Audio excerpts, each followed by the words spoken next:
teaching Brother's life as an adult, and he's lived mostly in New Zealand, working in the usual Marist Brothers teaching ministries, as well as other ministries. Among his other experiences, and as part of his journey in religious life, Brother Peter has spent time in Australia, the United States, Israel, France, and in other parts of Europe. So can we please welcome Brother Peter?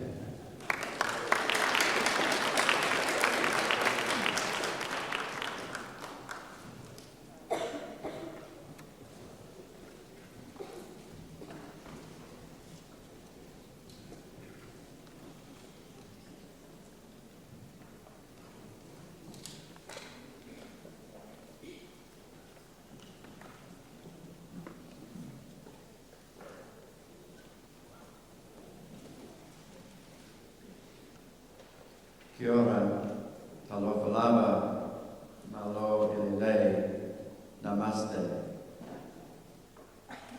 I'll start by sharing some lyrics from a song. All good gifts around us are sent from heaven above. We thank you, God, for all things bright and good. No gifts have we to offer for all your love imparts, but that which you desire, our humble, thankful hearts. I don't know if you recognize those words. They're from the musical Godspell, all good gifts. Once we start to recall God's blessings, a thankful heart follows immediately. There is so much to be thankful for.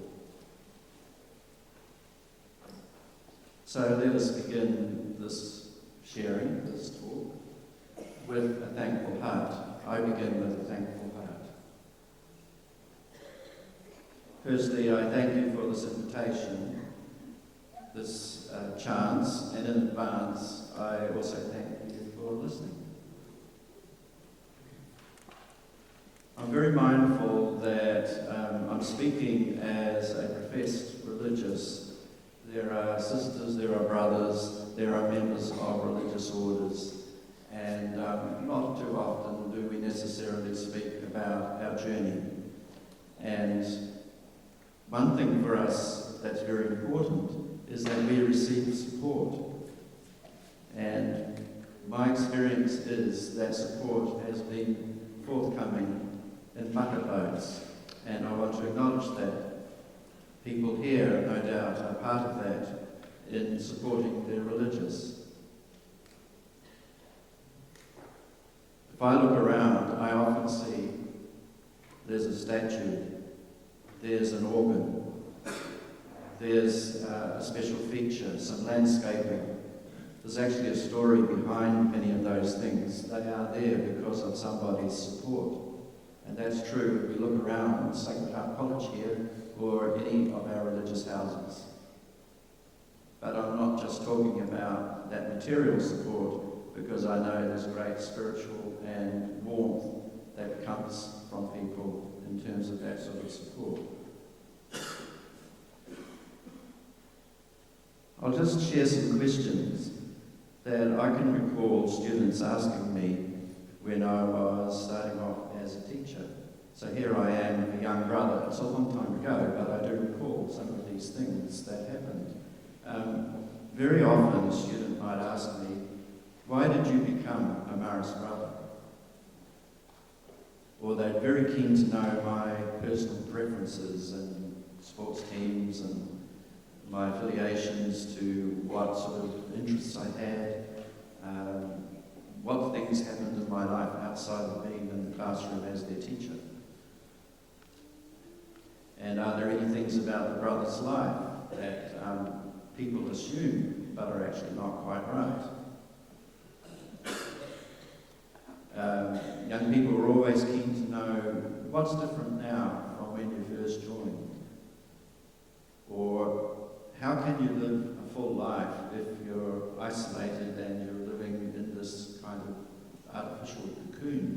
this little bubble of being a brother?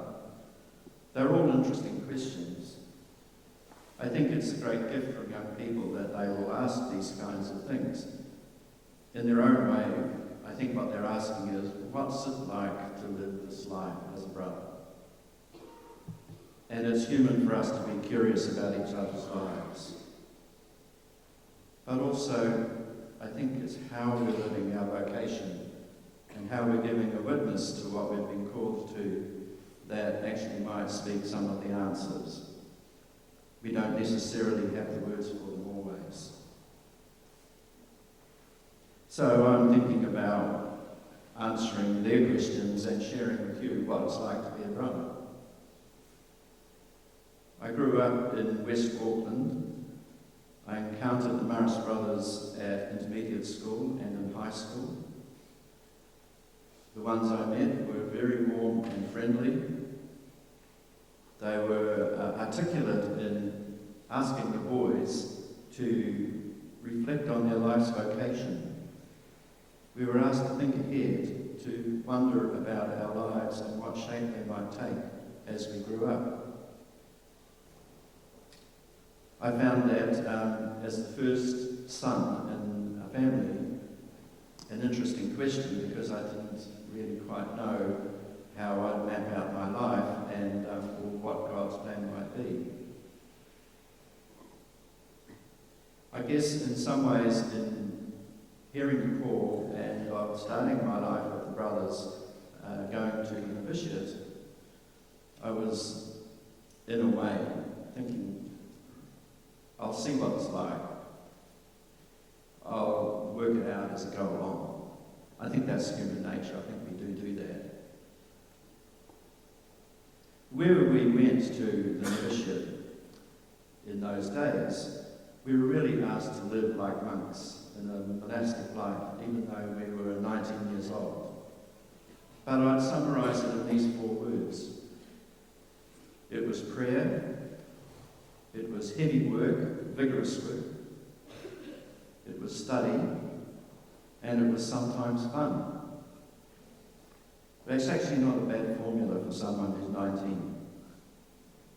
Prayer, heavy work, study, and fun. Great. Those are my 4 words to summarise my experiences, I think, back on it.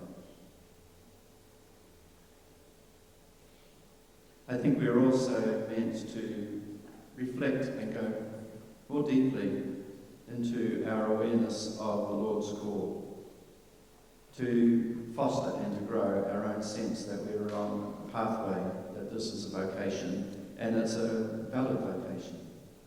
And I think that's still true. However, some of these early experiences, for some of the others with me, they found quite frustrating because they couldn't wait to start their real calling, which was to be teachers. And I can understand that in hindsight. I think when you're at the age we were, you really want to get on with things. As the Nike slogan says, just do it.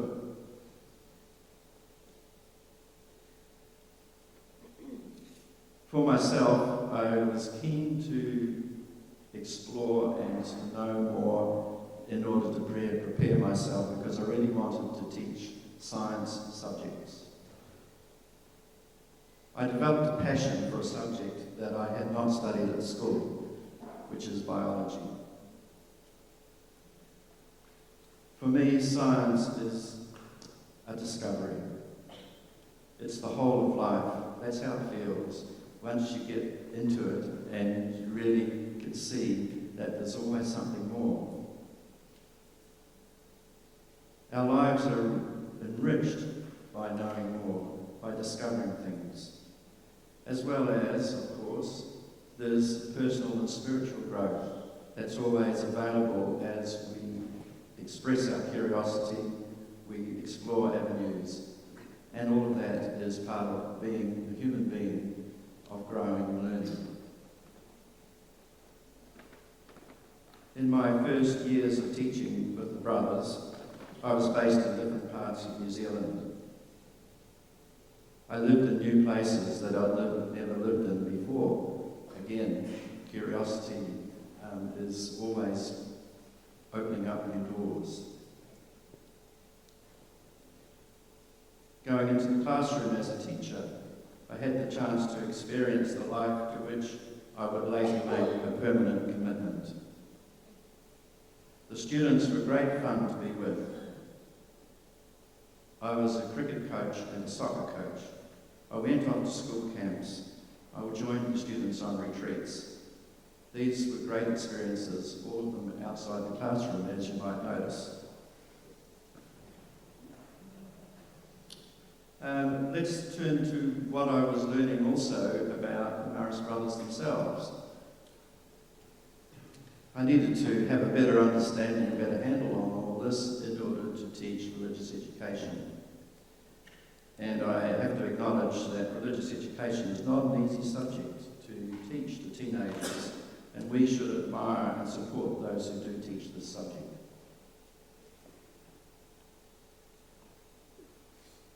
"200 years ago, in 1817, a young curate, Marist Brother, called some young men together to form a simple community.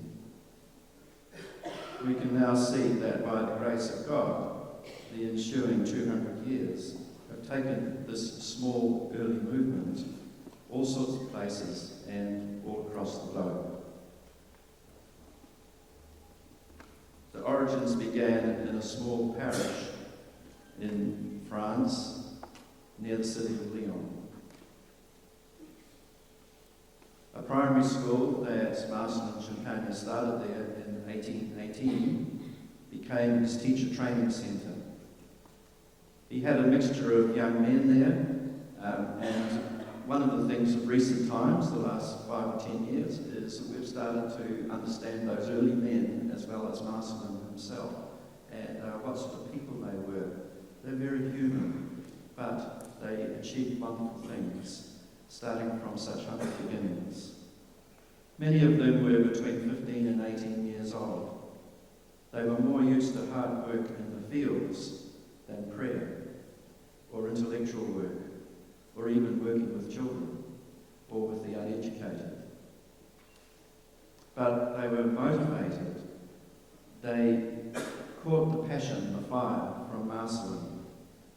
He had a great enthusiasm for teaching and spreading the gospel. And Marist himself, the priest in the local parish, the curate, lived with the brothers, like one of them. By his example, he taught them how to pray, how to live in religious community, and out of that they gradually grew into becoming what they might be able to be for the gospel, teachers and religious educators. It's not where they began, but it's where they ended up. They gradually became confident in their task. And from that little town, which is called Lavala, they ventured out into remote villages.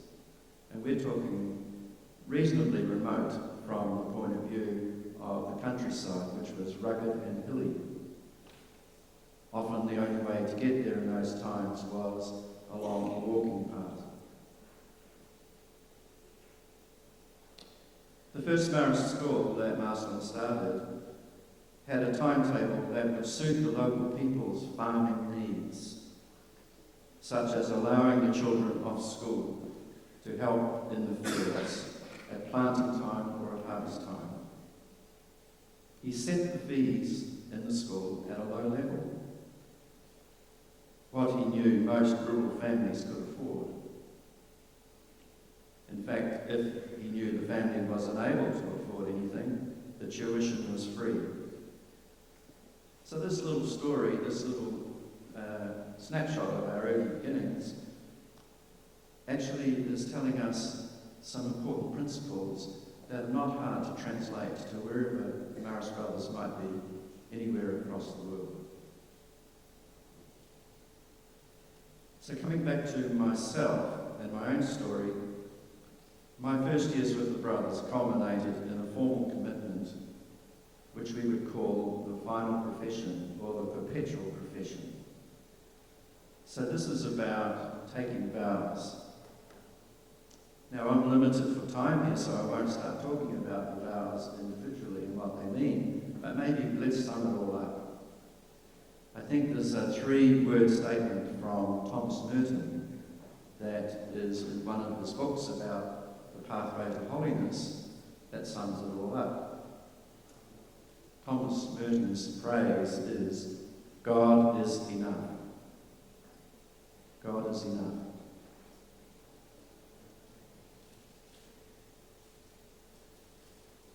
So my formative years in religious life gave me some experiences, and actually I think they helped to shape me who I am as a person.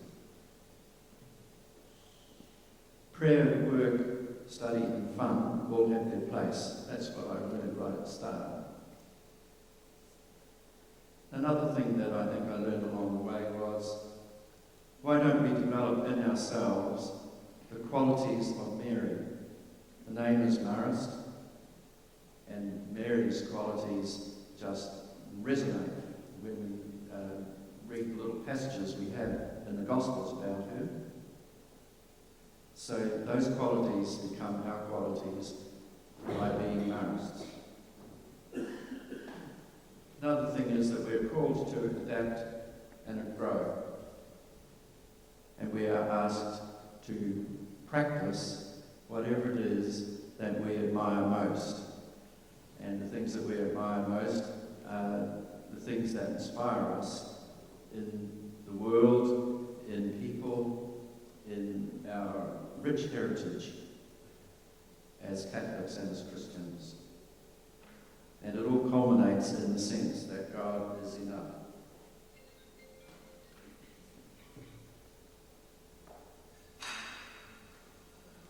So I think I'll finish at this point in that sense. I haven't answered the questions that the students were asking me. Why did you become a Marist Brother? But I think, and I hope, that I've given you a little bit of an insight into the life that religious lead. It's a very full life in terms of it's a companionship that we have together with God, being always present if we only tune in, and that God is enough.